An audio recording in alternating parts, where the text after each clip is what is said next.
Hello everyone, welcome to my channel New Fashion Point. आज की video में हम मियानी वाले सिंपल प्लाजो की कटिंग करेंगे। इसके लिए हमने कपड़े को 4 तह में बिछा लिया है और बंदिशा अपनी साइड रखा है। फिर 1.5 इंच कपड़ा हम नीचे से मोरी के लिए फोल्डिंग के लिए एक्स्ट्रा रखेंगे और फिर हम प्लाजो की लंबाई लेंगे। प्लाजो की लंबाई हमने 37 इंच रखनी है। फिर 37 इंच पर हम एक निशान लगाएंगे और 2.5 इंच कपड़ा हमने एक्स्ट्रा लेना है जो कि हमें लास्टिक लगानी है।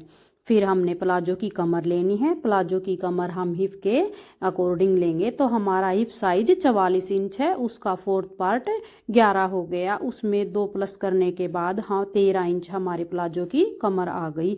तो हम 13 इंच पर प्लाजो की कमर का निशान लगाएंगे और फिर आसन का निशान लगाना है। तो आसन हमने 12.5 इंच रखना है।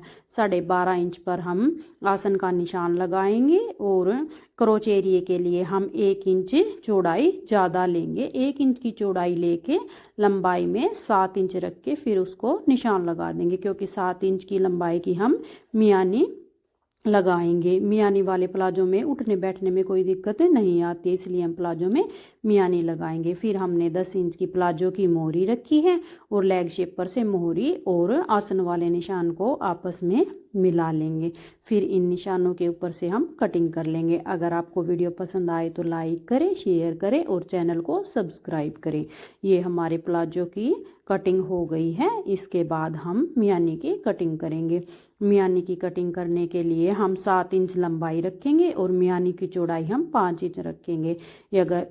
अगर ज़्यादा हैवी साइज है तो मियानी की चौड़ाई 6 इंच तक भी रख सकते हैं, लेकिन हमने मीडियम साइज का प्लाजो बनाना है तो हम 5 इंच मियानी की चौड़ाई रखेंगे।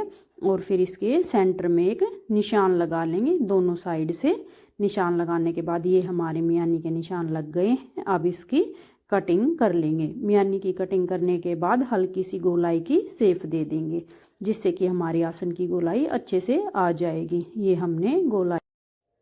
अब हम प्लाजो की सिलाई करेंगे। सिलाई करने के लिए सबसे पहले हम मियानी को सेट करेंगे। तो प्लाजो के आसन पर मियानी सेट करनी है। एक पैर पर मियानी का एक हिस्सा जोड़ना है और फिर दूसरे हिस्से पर हम प्लाजो के दूसरे आसन को जोड़ करके सिलाई लगा लेंगे।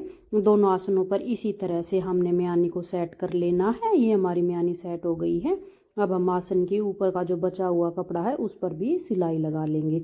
ये सिलाई लगने के बाद फिर हमने मोहरी फोल्ड करनी है। तो मोहरी को डबल फोल्ड करके हम सिलाई लगा देंगे। ये सिलाई लगाने के बाद फिर हम मोहरी नापेंगे कि हमें कितने इंच मोहरी तैयार करनी है। तो हमने 9.5 इंच की मोहरी तैयार करनी है और ये निशान लगा लिया है।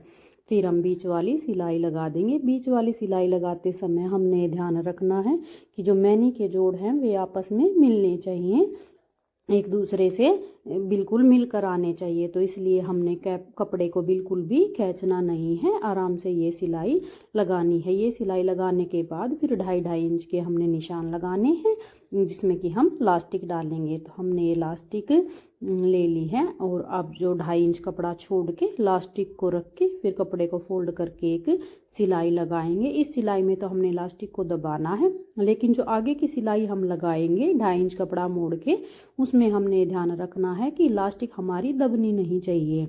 उसमें लास्टिक को अंदर रखते हुए 2.5 इंच कपड़ा मोड़ के हम सिलाई लगाएंगे और फिर लास्टिक को थोड़ा थोड़ा खींचते जाएंगे। इसी तरह से चारों तरफ हमने ये सिलाई लगा देनी है। लास्टिक को हल्का हल्का खींच के ये सिलाई लगा दी है। फिर हम चुन्नटों को अच्छी तरह से सेट करेंगे और एक सिलाई ऊपर से और लगा देंगे। जो हमें लास्टिक लेनी है वो हिप साइज के अकॉर्डिंग लेनी है। जितने हमारे हिप साइज होते हैं उससे 12 इंच कम लास्टिक लेनी है। ये देखो हमारा मियानी वाला प्लाजो बनकर तैयार हो गया है।